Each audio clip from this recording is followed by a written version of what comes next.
Good morning everyone, welcome to Jharkhand live, Jharkhand number 1 YouTube study channel. दोस्तों आज है 1 अगस्त और हम लोग यहाँ पर आज झारखंड के महत्वपूर्ण करेंट अफेयर के क्वेश्चंस देखने वाले हैं। तो अगर आप झारखंड लाइव चैनल में अगर नए हैं तो सबसे पहले चैनल को जरूर सब्सक्राइब कर लीजिए दोस्तों, और साथ ही जो बेल आइकन बना हुआ है उसको प्रेस कर लीजिए ताकि आगे का जो भी अपडेट्स अगर वीडियो आएगी नोटिफिकेशन सबसे पहले आपको यहाँ पर मिल जाया करेगी। तो दोस्तों चैनल को जरूर सब्सक्राइब कर लीजिए और पीडीएफ के लिए आप हमारे टेलीग्राम ग्रुप में भी ज्वाइन कर लीजिए। वीडियो के नीचे आपको डिस्क्रिप्शन में लिंक मिल जाएगी, आप वहाँ पर क्लिक कर हमारा टेलीग्राम ग्रुप ज्वाइन कर सकते हैं। डेली शाम के 7 बजे वहाँ पर पीडीएफ जो है प्रोवाइड कर दी जाती है, तो आप पीडीएफ के लिए हमारा टेलीग्राम ग्रुप ज्वाइन कर लीजिए। तो चलिए हम लोग यहाँ पर आज 1 अगस्त के झारखंड के महत्वपूर्ण करेंट अफेयर के क्वेश्चंस देखते हैं। तो यहाँ पर आज का पहला प्रश्न है, झारखंड के किस रेलवे स्टेशन पर ऑटोमेटिक मास्क वेंडिंग मशीन लगाई गई है। ठीक है, झारखंड के किस रेलवे स्टेशन पर ऑटोमेटिक मास्क वेंडिंग मशीन लगाई गई है। तो इसका सही आंसर जो होगा यहाँ पर ऑप्शन नंबर बी जो होगा बिल्कुल सही आंसर रहेगा, रांची रेलवे स्टेशन पर। किस रेलवे स्टेशन पर? रांची रेलवे स्टेशन पर ऑटोमेटिक मास्क वेंडिंग मशीन लगाई गई है। तो ऑप्शन नंबर बी जो होगा बिल्कुल सही आंसर हो जाएगा। अब चलिए यहाँ पर पूरे डिटेल्स में देख लेते हैं कि ऑटोमेटिक मास्क वेंडिंग मशीन क्या है। तो जैसा कि आप यहाँ पर देख पा रहे हैं, रांची रेलवे स्टेशन के प्लेटफॉर्म नंबर 1 पर गुरुवार को ऑटोमेटिक मास्क वेंडिंग मशीन का उद्घाटन स्टेशन मैनेजर ध्रुव कुमार ने किया है। इस मशीन से पैसे लेकर यहाँ पर सैनिटाइजर, मास्क और ग्लव्स खरीदे जा सकेंगे।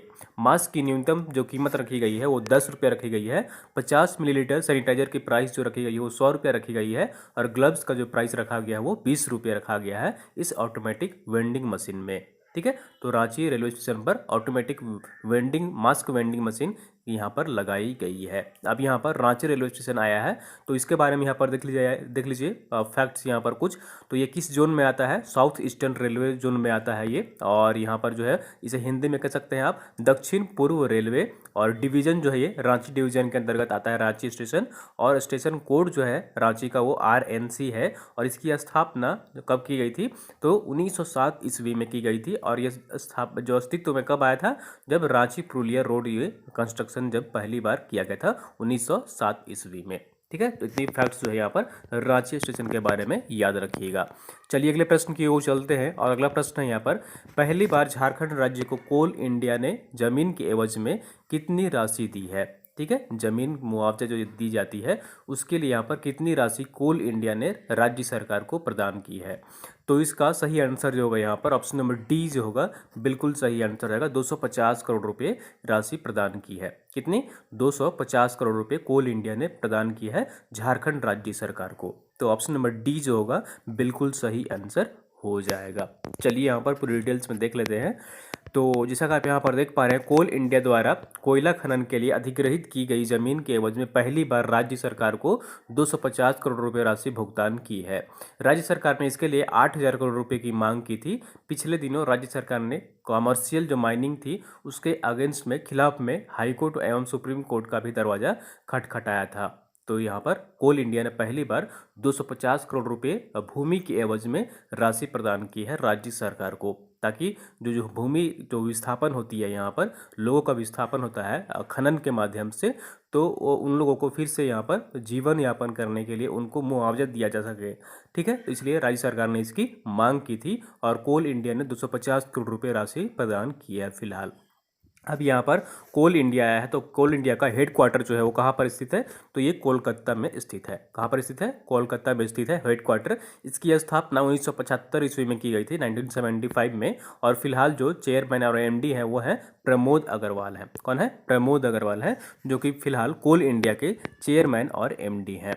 चलिए अगले प्रश्न की ओर चलते हैं, और अगला प्रश्न है यहाँ पर, देश की नई शिक्षा नीति 2020 बनाने वाली गठित कमेटी में बिरसा कृषि विश्वविद्यालय के पूर्व VC शामिल थे, उनका नाम है। ठीक है, तो जो हाल ही में यहाँ पर शिक्षा नीति लागू की गई है पूरे देश में, यहाँ पर शिक्षा नीति 2020, तो इस गठित कमेटी में बिरसा कृषि विश्वविद्यालय के एक पूर्व VC शामिल थे, उनका नाम है। तो इसका सही आंसर जो होगा यहाँ पर ऑप्शन नंबर ए इज बिल्कुल सही आंसर रहेगा। ये हैं डॉक्टर RS कुरिल हैं। कौन है? डॉक्टर RS कुरिल हैं, जो कि बिरसा कृषि विश्वविद्यालय के पूर्व VC रह चुके हैं। तो ऑप्शन नंबर ए इज बिल्कुल सही आंसर हो जाएगा। चलिए यहाँ पर पूरी डिटेल्स में देख लेते हैं। तो जैसा कि आप यहाँ पर देख पा रहे हैं, हाल ही में देश में नई शिक्षा नीति लागू की गई है। इस गठित कमेटी में बिरसा कृषि विश्वविद्यालय के पूर्व vice chancellor doctor RS Kuril भी नीति निर्माण के 8 सदस्यों में शामिल थे। तो ऑप्शन नंबर ए इज बिल्कुल सही आंसर रहेगा। इनका नाम था डॉक्टर RS कुरिल। अब यहाँ पर बिरसा कृषि विश्वविद्यालय है, तो इसका कैंपस जो है ये यहाँ पर रांची में स्थित है और इसकी स्थापना 26 जून 1981 ईस्वी को की गई थी। तो ये भी याद रखिएगा। अगला प्रश्न है यहाँ पर, CK बिरला हॉस्पिटल और अमेजन वेब सर्विसेज की ओर से आयोजित हेल्थ हैकाथॉन में किस विश्वविद्यालय की टीम ने जीत हासिल की है? तो इसका सही आंसर जो होगा यहाँ पर ऑप्शन नंबर ए इज बिल्कुल सही आंसर हो जाएगा। BIT मिश्रा ने, किस विश्वविद्यालय ने? BIT मिश्रा के छात्रों ने यहाँ पर विजय प्राप्त की है, जीत हासिल की है। ठीक है, तो CK बिरला हॉस्पिटल और अमेजन वेब सर्विसेज की ओर से आयोजित हेल्थ हैकाथॉन में BIT मिश्रा जो है यहाँ पर विजेता रहा है। चलिए पूरी डिटेल्स में यहाँ पर देख लेते हैं। तो जैसा कि आप यहाँ पर देख पा रहे हैं, BIT मिश्रा की रोबोटिक्स टीम ने CK बिरला हॉस्पिटल और अमेजन वेब सर्विसेज की ओर से आयोजित हेल्थ हैकाथॉन में सफलता हासिल की है। इसमें देश भर के विभिन्न तकनीकी संस्थानों से करीब 50 से अधिक टीमें शामिल हुई थीं। XLRI जमशेदपुर और IIM रांची की टीम क्रमशः प्रथम व द्वितीय रनर अप रही हैं। ठीक है, तो XLRI जमशेदपुर दूसरे स्थान पर और IIM रांची जो है यहाँ पर वो तीसरे स्थान पर रहा है। तो ऑप्शन नंबर ए इज बिल्कुल सही आंसर हो जाएगा। BIT मिश्रा विजेता रहा है। अब यहाँ पर BIT मिश्रा आया है, तो यहाँ पर देख लीजिए कैंपस जो है वो यहाँ पर ये इसका रांची में है और इसकी स्थापना कब की गई थी? वर्ष 1955 ईस्वी में की गई थी। कब की गई थी? वर्ष 1955 ईस्वी में BIT मिश्रा की स्थापना की गई थी। अगला प्रश्न है यहाँ पर, हाल ही में आयोजित GSI द्वारा अंतर्राष्ट्रीय स्तर पर ऑनलाइन मास टैलेंट प्रदर्शनी में झारखंड से किनका नाम बुक ऑफ वर्ल्ड रिकॉर्ड में दर्ज किया गया है? तो इसका सही आंसर जो होगा यहाँ पर ऑप्शन नंबर सी जो होगा बिल्कुल सही आंसर रहेगा। ये है प्रहलाद कुमार है। कौन है? प्रहलाद कुमार है, जिनका नाम बुक ऑफ वर्ल्ड रिकॉर्ड में दर्ज किया गया है, जो हाल ही में आयोजित GSI द्वारा अंतर्राष्ट्रीय स्तर पर ऑनलाइन मास टैलेंट प्रदर्शनी का आयोजन किया गया था। तो ऑप्शन नंबर सी जो होगा बिल्कुल सही आंसर रहेगा। बुक ऑफ वर्ल्ड रिकॉर्ड में दर्ज किया गया है नाम प्रहलाद कुमार का। चलिए पूरी डिटेल्स में यहाँ पर देख लेते हैं। तो जैसा कि आप यहाँ पर देख पा रहे हैं, GSI द्वारा अंतर्राष्ट्रीय स्तर पर ऑनलाइन मास्टर टैलेंट प्रदर्शनी का आयोजन 1 जून से लेकर 30 जून तक किया गया। इस प्रदर्शनी में नेपाल, भारत, पाकिस्तान, अमेरिका, रूस, जापान और श्रीलंका सहित कई अन्य देशों के प्रतिभागी शामिल हुए थे। इस ऑनलाइन प्रदर्शनी में रांची के रहने वाले योगाचार्य प्रहलाद कुमार ने भाग लेकर बुक ऑफ वर्ल्ड रिकॉर्ड में अपना नाम दर्ज कराया है। तो किन्होंने दर्ज कराया है अपना नाम? तो ये है प्रहलाद, योगाचार्य प्रहलाद कुमार। तो ऑप्शन नंबर सी जो होगा बिल्कुल सही आंसर हो जाएगा। बुक ऑफ वर्ल्ड रिकॉर्ड में इन्होंने अपना नाम दर्ज कराया है। चलिए अगले प्रश्न की ओर चलते हैं और अगला प्रश्न है यहाँ पर, हाल ही में किस विश्वविद्यालय द्वारा 3 लुप्तप्राय भाषा का डिक्शनरी ऐप लॉन्च किया है? ठीक है, हाल ही में किस विश्वविद्यालय ने लुप्तप्राय भाषा का डिक्शनरी ऐप लॉन्च किया है? तो इसका सही आंसर जो होगा यहाँ पर ऑप्शन नंबर बी जो होगा बिल्कुल सही आंसर रहेगा। झारखंड केंद्रीय विश्वविद्यालय में CUJ ने, किसने?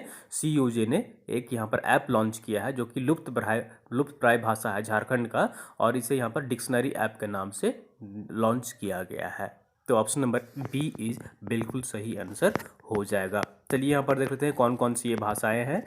तो जैसा कि आप यहाँ पर देख पा रहे हैं, केंद्रीय विश्वविद्यालय झारखंड ने 3 भाषाओं की डिक्शनरी ऐप लॉन्च किया है। इसमें असुर, बिरजिया और बिरहोर भाषा शामिल है। ये झारखंड की भाषाओं के ऊपर बनाया गया पहला त्रिभाषीय डिक्शनरी ऐप है। इस ऐप से 3 भाषाओं की जानकारी ले सकते हैं। ठीक है, तो यहाँ पर 3 भाषाएं कौन कौन सी है? असुर है, बिरजिया है और बिरहोर है। ये तीनों ही भाषाएं लुप्त के कगार पर है, इसलिए यहाँ पर केंद्रीय विश्वविद्यालय झारखंड ने एक ऐप बनाया है और इस ऐप का नाम रखा है डिक्शनरी ऐप। तो ऑप्शन नंबर बी इज बिल्कुल सही आंसर हो जाएगा। अब यहाँ पर केंद्रीय विश्वविद्यालय झारखंड आया है, तो इसके बारे में यहाँ पर देख लीजिए। अब यहाँ पर इसका नया कैंपस जो है वो शिफ्ट कर दिया गया है और ये कैंपस जो है वो कहाँ पर है? ये राहे मनातू में है। कहाँ पर है? राहे मनातू में है। और इसकी स्थापना कब की हुई गई थी? तो ये वर्ष 2009 में इसकी स्थापना की गई थी, सेंट्रल यूनिवर्सिटी ऑफ झारखंड की। कब की गई थी? वर्ष 2009 ईस्वी में इसकी स्थापना की गई थी। चलिए आंसर ऑफ द डे देख लेते हैं। यहाँ पर कल जो आपसे प्रश्न पूछा गया था, कॉमनवेल्थ शॉर्ट स्टोरी प्राइज 2020 से किसे सम्मानित किया गया है? ठीक है, कॉमनवेल्थ शॉर्ट स्टोरी प्राइज 2020 से किसे सम्मानित किया गया है? तो इसका सही आंसर जो होगा यहाँ पर ऑप्शन नंबर बी जो होगा बिल्कुल सही आंसर हो जाएगा। कृतिका पांडे को, किनको? कृतिका पांडे को कॉमनवेल्थ शॉर्ट स्टोरी प्राइज 2020 से सम्मानित किया गया है। तो ऑप्शन नंबर बी इज बिल्कुल सही आंसर हो जाएगा। और आप लोगों ने मैक्सिमम लोग इसका सही आंसर कमेंट किए थे, जैसा कि मैं कमेंट बॉक्स में देख पा रहा था। तो जैसा कि आप यहाँ पर देख पा रहे हैं, रांची की लेखिका कृतिका पांडे को कॉमनवेल्थ शॉर्ट स्टोरी प्राइज 2020 का विजेता घोषित किया गया है। 29 वर्षीय कृतिका को यह सम्मान उनके लघु कथा the great Indian T and snacks के लिए दिया गया है। राष्ट्रमंडल फाउंडेशन की ओर से आयोजित इस पुरस्कार के लिए 49 राष्ट्रमंडल देशों से 51 प्रतिभागी दावेदार थे। तो ऑप्शन नंबर बी इज बिल्कुल सही आंसर हो जाएगा। कृतिका पांडे हैं जिन्हें कि यहाँ पर कॉमनवेल्थ शॉर्ट स्टोरी प्राइज 2020 का खिताब दिया गया है, पुरस्कार दिया गया है। तो ये याद रखिएगा। और ये पुस्तक जो है यहाँ पर एक हिंदू और एक मुस्लिम यहाँ पर की कहानी है जो कि वर्तमान समाज को प्रदर्शित करता है। ठीक है, ये भी याद रखिएगा। चलिए आज का प्रश्न देख लेते हैं। यहाँ पर क्वेश्चन ऑफ द डे है, हाल ही में मुख्यमंत्री हेमंत सोरेन ने रियल एस्टेट से जुड़ी संबंधित कौन सी ऑनलाइन पोर्टल की शुरुआत की है? रियल एस्टेट से संबंधित कौन सी ऑनलाइन पोर्टल की शुरुआत की है? तो यहाँ पर ऑप्शन देख लीजिए, 4 ऑप्शन है आपके। रेरा ऑनलाइन पोर्टल, श्रमिक online portal, COVID online track portal, Jharkhand digital शिक्षा पोर्टल।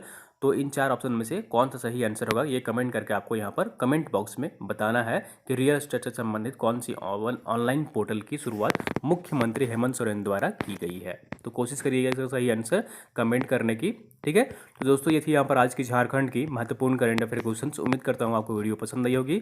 जरूर लाइक करिए और चैनल को सब्सक्राइब नहीं किया सब्सक्राइब कर लीजिए। और आप हमारे जो है यहाँ पर जेपीएससी या सीजीएल दोनों ही ऑनलाइन लैब से जुड़ सकते हैं।